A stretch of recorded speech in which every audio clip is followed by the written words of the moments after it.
An alarm sounds. The phone screen reads 6:44. A hand reaches out and silences it before the second ring. Silence. Sara lies on her back, eyes open.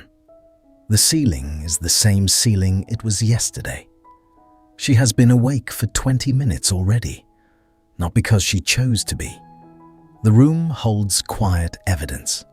A jacket draped over the desk chair for the third morning in a row, a drawer left half open, a glass of water with last night still in it. She sits up, stays on the edge of the bed, elbows on knees, head low. 12 seconds pass.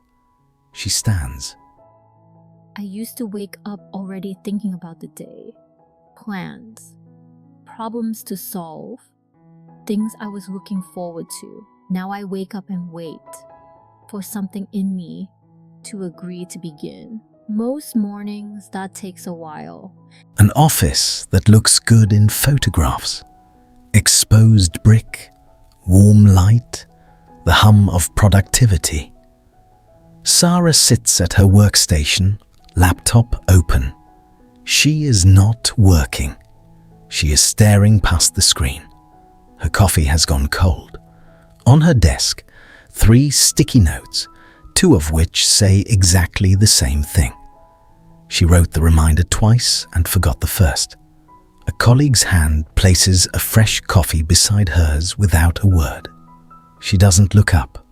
She wraps both hands around the cup, even though the room is warm. It wasn't that I couldn't think. It was that thinking felt like moving through something thick. Simple tasks took longer than they should. Not because I was careless, because my mind was never fully in the room. It was somewhere else entirely, replaying a conversation from last week, rehearsing an email I hadn't written yet, carrying a guilt I couldn't quite name, holding things I'd never properly put down. From the outside, I looked fine. I was very good at looking fine. Fluorescent light, a tap running. Sara stands at the sink, both hands gripping the edge of the basin. Her hands are not under the water. She looks at herself in the mirror, really looks. The shadows under her eyes, the jaw set too tight, the shoulders braced up toward her ears as if waiting for a blow. She realizes she has been holding her breath. She exhales. The sound is unsteady. Then, slowly, without quite deciding to, she slides down the wall and sits on the floor, back against the cabinet, knees drawn to her chest. She doesn't sob. She doesn't make a sound. She simply sits with the full weight of something she doesn't have a name for yet. Her phone buzzes. Her mother's name. She stares at it until it stops. Types a reply. 2 words. Sends it. Turns the phone face down. Closes her eyes. The mistake wasn't the problem. The problem was the voice that came after it. Sharp, familiar, mine. What is wrong with you? You didn't used to be like this. And the worst part wasn't the voice. The worst part was how quickly I agreed with it. How little I hesitated. The office is mostly empty. Sara is still at her desk. A new to-do list taped beside her monitor. Stricter, more subdivided, color-coded. Several items are crossed out with more force than necessary. A colleague pauses on his way out. He sets a business card on her desk, a coffee shop nearby, and leaves without making it a moment. She picks it up, studies it, sets it down with unusual care. I decided the problem was discipline, more structure, stricter lists, better sleep habits I never actually kept, a 5:30 alarm that I silenced every morning and then hated myself for. I told myself I just needed to stop being soft, stop overthinking, stop feeding everything so much, just get it together.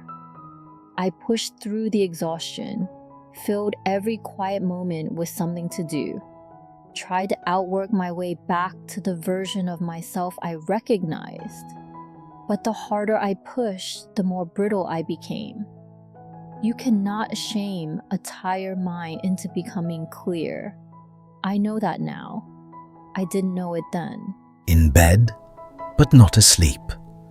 Lamp on, phone in hand, pale blue light across her face. She is reading an article.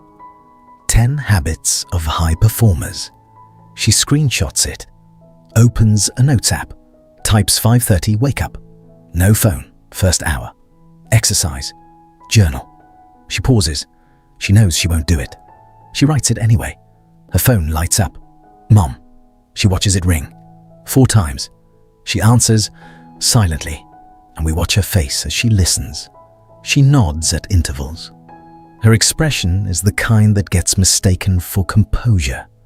She says whatever ends the call, puts the phone down, lies back, stares at the ceiling for a long time.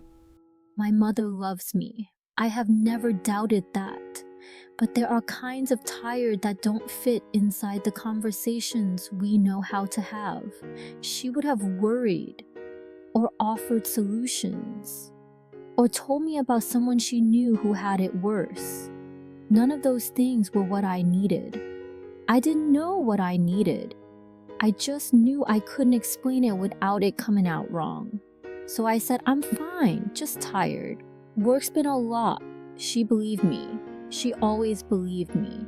I had been saying it for months. She reaches over, turns off the lamp. The room goes dark. Her eyes stay open. The front door opens.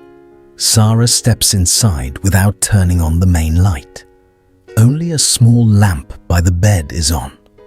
Left on since morning. She can't remember why she started doing that. Her bag falls from her shoulder to the floor. She doesn't pick it up. She sits on the edge of the bed, still in her coat, still in her shoes. She looks at the room, the jacket on the desk chair, the half-opened drawer, the glass on the nightstand, the to-do list above her desk, some items crossed out, the rest quietly given up on. She has been looking at this room for weeks and seeing failure. Tonight, she sees something different. She notices her posture, shoulders folded in, jaw clenched, her whole body braced as if permanently waiting for the next thing to go wrong. She sits up straight, just slightly, and that small correction undoes something she didn't know was held. Her eyes fill. She lets them. I've been calling it weakness. For months, I've been calling it weakness. The forgetting, the slowness. The way ordinary decisions felt enormous. The way I couldn't seem to find my way back to myself no matter how hard I tried. But sitting there in that quiet yellow light, looking at all the small evidence of someone who had been running on empty for a very long time, it didn't look like weakness. It looked like fatigue, not a character flaw. Not a failure of discipline or will or gratitude. Fatigue. The kind that builds quietly in people who never let themselves stop. She sits with that word, lets it be true. She wipes her face. One deliberate breath. She stands, takes off her coat, hangs it properly on the hook by the door, crosses to the desk chair, takes the jacket, hangs that up too. Not the whole room, just the chair. She pours a glass of water, closes the drawer. Small acts done carefully, not productivity, dignity. She sits at her desk, finds the colleague's number, types, deletes, starts again, sends it. A few minutes pass. The phone lights up. She reads the reply. Something in her chest releases, not happiness, not relief, something smaller than those and more necessary. Permission. She goes to the bed, sits, folds her hands in her lap. When she speaks, it is barely audible, not performed, not polished, just honest. The way a person is honest when they have finally stopped pretending, even to themselves. I think I'm tired in places sleep can't reach. I don't know how to fix that tonight. I just need someone to be gentle here. She lies down, turns off the lamp. Darkness, complete and still. The alarm, 7:02. She silences it, lies there for a moment. Same ceiling, same room. The jacket is no longer on the chair. She is still tired. Nothing has been solved or fixed or resolved. But she lies there differently, without the argument, without the verdict forming before the day has started. Just tired, known, named. She sits up, takes a breath, feels the floor under her feet when she stands, crosses to the window, opens the curtain. Morning light, pale, ordinary, unremarkable. Enough. I woke up the same and still tired and still behind, still carrying things I didn't know how to put down. But I was no longer using that against myself. I was tired, and I was being kind about it. For the first time in a long time, I was being kind about it. And that one small thing changed everything about how the morning felt. Not fixed, beginning.